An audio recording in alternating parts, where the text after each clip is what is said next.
Investor Connect podcast program. This is Hall T. Martin. I'm the host of the show, in which we interview angel investors, venture capital, private equity, family offices, and many other investor groups for startups and growth companies. I hope you enjoy this episode. Thank you for joining us. Well, hello, this is Hall Martin with Investor Connect. Today we're here with Ben Faubion of Reactive Canvas. Ben, thank you for joining us. Thanks, Hall. Happy to be here. Well, great. So what was your background and what led you to your position today? Yeah, I've been in the design space for about 20 years, actually. I started off my career in this space. I got into it in the early 2000s, and actually a little bit before that in the late 90s. So it was very different back then. And I started off in my early college years. I went to a design art school that did a hybrid program of illustration and design. And I started off with freelance, actually. Surprisingly, I was able to, I guess not surprisingly, but I was able to make really good income in those years as a college student with freelance work and with clients and things like that. And I kept that going and then joined an agency, an interactive agency in 2007. And we worked with clients like Kawasaki, Disney, HP, Verizon, even some in-flight entertainment applications and things like that. So that was like heavy marketing materials. It was some UI design. It was very different around that time. Apple was just coming to the scene with the iPhone and things like that. And then around 2010, I made a shift into more UX-based work, more software as a service, apps, and things like that. So that definitely was a big shift. And I've been in that space for a good 9 years. Well, great. So how do you help startup and growth companies today? Yeah, a lot of companies, I would say value design. I mean, they speak to it. It's a popular thing now in a good way. And I would say for early stage companies, I tend to take on a role of a design advisor and a design director. They typically don't have a design point person in the organization. So I really help them maybe take their MVP to the next level. Or if they have a working business and a working application, then I'll look at ways that we can improve some of their metrics, also ways to reach their goals. You know, if they have any problems within the space, if they can't get past certain points with their customers, I'll help them out with that as well. So it's kind of all over the board. I mean, it's anywhere from kind of top level strategic thinking down to sort of granular design details, like how the application might look or things like that. So what's the current state of design in startup and growth companies today? Where do you think most companies are? Yeah. Well, as I mentioned, I do think the word design is a lot more palatable than it was years ago. I think people understand that design has brought a lot of value to the table. They understand that it's a competitive advantage. They understand that it's more than just visuals. That's also how it looks. Steve Jobs, for example, he made that a popular phrase. So you have companies like IDEO and Frog. These are all sort of deep strategic problem-solving companies. And I think design really is kind of in a mature state, just in general. Now, with that being said, I think it's sometimes hard for companies to know what to do with design at an early stage. Like if they don't have a design leader or design director, then they're not really sure where to put their feet, so to speak, how to get their footing. So they recognize it often, but sometimes it's hard for companies to implement. So how does the CEO know their current state of design in their company? Yeah. That's a good question. I think they have to be kind of plugged in and kind of aware of what design means for them. For example, design means different things for different companies. For example, like a software as a service company, design is different than maybe something like a retail business, right? They'll use it in different ways. But I think it comes down to sort of a design ethos, and that there is sort of an agreed upon set of values around design in an organization. And I say if a company doesn't really have that, then I would say they're not really aware of what the state of design is in their company, and they might be having a difficult time trying to pinpoint that. So if they can get into something like a design ethos, for example, where do we focus our design efforts? Is it over in the prototyping stage, or is it over in the detail stage? Is it in the customer experience retail stage? I mean, there's all these different stages where design can be. So I would say a CEO probably wouldn't really know unless they really had some sense of their values around design and how design can influence their company. Well, so how should a CEO consider the impact of design on the company? What level of impact would that be? Yeah. They need to look at design, and they need to probably be thinking about it from a holistic point of view. For example, I guess it's easy to see design as sort of the finishing touch on something, like the colors, right, or the fonts, things like that. But I would say if they're looking at it from a holistic point of view, then it involves things like creating prototypes and talking to customers. And from that point, they can say, well, we know what our customers want, right? And that is a big impact, because that determines how much insight they have into the market before they iterate on product features, or if they're a new business, before they launch their business. So that's a little bit, I would say it's not like a hard metric, but it is guidance and insight. And I would say if they are getting insight, if they're seeing questions being answered, if they're seeing problems being solved, right, then that's where they can say, hey, design is making an impact on our company. So, what companies can you list that demonstrate good design? Yeah. There's a whole lot of them. I mean, for sure. That there's one in Austin and San Francisco.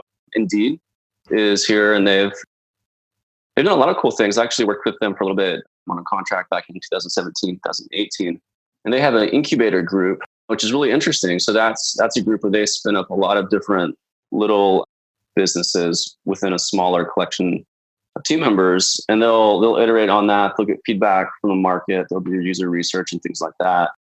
So they're kind of going at it from like let's try a whole bunch of things, right? We're not going to just say we're going to just put efforts into modifying and iterating our main experience. We're going to try all these different experiences. So in that case, they're using design really from the standpoint of, what do customers need, and where are they at? Now, additionally, on a holistic level, I mean, they did a big refresh on their design language, which looks really great. Indeed, in 2019 is very different from several years ago. It's a big improvement. So definitely kudos to Indeed. A different type of company, for example, Starbucks. I mean, I don't know. Are you a Starbucks fan? Very much so. Yeah, very much. Yeah, me too. And actually, it's funny. I've become more of a Starbucks fan, which is funny too, because I used to not be a big fan. I would go into their stores and I would think, well, there's definitely cooler coffee shops around. I can find a better place, this and that. So they started making more of an effort on their interior design. And I've been in some really incredible Starbucks stores. I mean, they're really thinking about customer experience.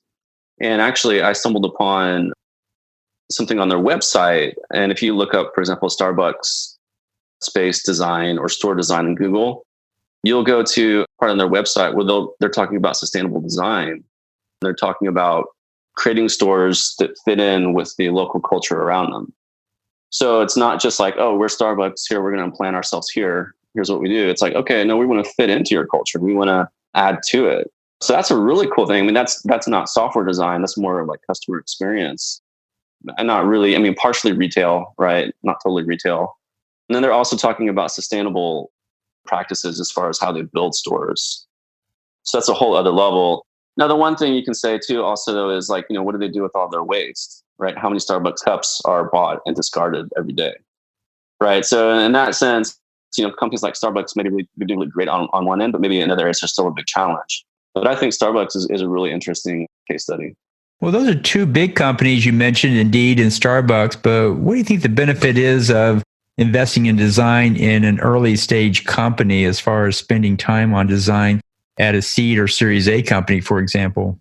Yeah, that's very different. I think the big difference there is those companies are still trying to get their footing with what their core business offering is and validating that. Is this actually a successful business, or can it be a successful business, right? So in that case, I would say prototypes, hands down. I think prototypes are a really great way to incorporate design into your company. For example, I started working on something called design sprints last year. And those have gained a lot of popularity around a book called Sprint by Jake Knapp.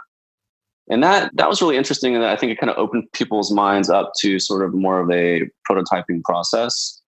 Now, I know some people have difficulty with that process and that not everyone can put 5 days straight into a project. But nonetheless, I think the concept around a sprint is the same regardless of how you cut it. And that is, we're doing research into the market, into our customers. We're doing a competitive analysis. We're seeing what's out there.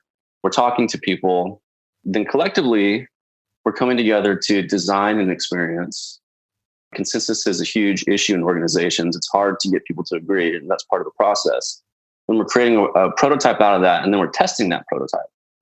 So I would say any early stage company that can get their hands on this, and maybe it's not a 5-day thing, maybe it's a 3-day thing, maybe it's spread out over 2 weeks.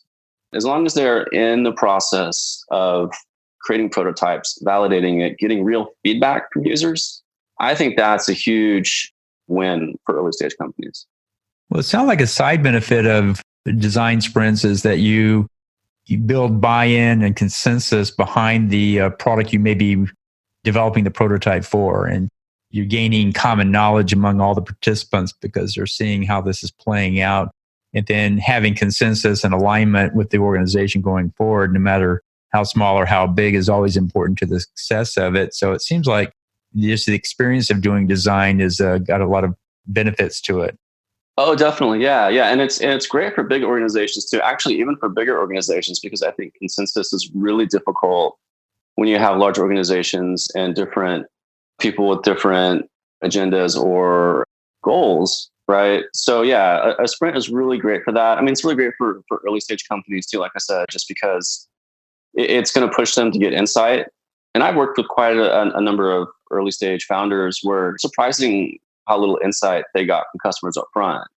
I think they would acknowledge that is actually helpful, but they just didn't really know where to go with it. So my tip there is, hey, just get started with it. I mean, in any way you can, any type of prototype, any type of feedback process, that's going to be invaluable to any type of company. Well, that's quite insightful. So in the last few minutes that we have here, what else should we cover that we haven't? Yeah. Good question. One of the things that I think about is, to add to that last point of that sprint, is a lot of people don't really know, I think, how to talk to customers. I think they think there's some sort of like special mojo or something you have to have. Like you have to ask the right questions. It's really just about listening though. That's a huge part of it. And it's about sort of picking up on nuances about how people feel. Because not everyone's going to totally tell you the truth about how they feel about a product. Or maybe they have a hard time explaining it, right? But I think if you get into those nuances and sort of the psychology of how people feel about a product, it's going to make a big difference. And I'll actually give you an example too. For example, in this case, it's totally different, but a house, right? If you go into a house and you find the driveway is really difficult to get up, or the entry door is poorly situated, it's hard to open, and there's some other things in the front that don't quite sit right, but you go inside the house and it's beautiful, right? You're kind of like starting the experience with sort of a sour note, right? And that's kind of an emotional thing. And so I always think about this: how can you create a positive emotional experience for people right when they get started with your application or with your business, whether it's retail or software or anything like that? As long as you can elicit, positive emotions and some of the psychology behind it, that's always going to be a benefit to you. Well, that's a good point as well. Well, in the last few minutes that we have here, how best for listeners to get back in touch with you? Yeah, they can visit my website, www.reactivecanvas.com. I have my LinkedIn icon on there. I have a Twitter feed. Feel free to connect with me on LinkedIn, follow me on Twitter. I'm also on clarity.fm. So if you ever want to book just like a 30-minute session and just get some insights, I'm on there. So yeah, happy to talk to people and just give insight. Well, great. We'll put those in the show notes, and appreciate your taking time today and hope to have you back for a follow-up soon. Yeah, thanks all. I really appreciate it and really excited that you invited me to be on your show here. Great. Investor Connect helps investors interested in startup funding. In this podcast series, experienced investors share their experience and advice. You can learn more at investorconnect.org.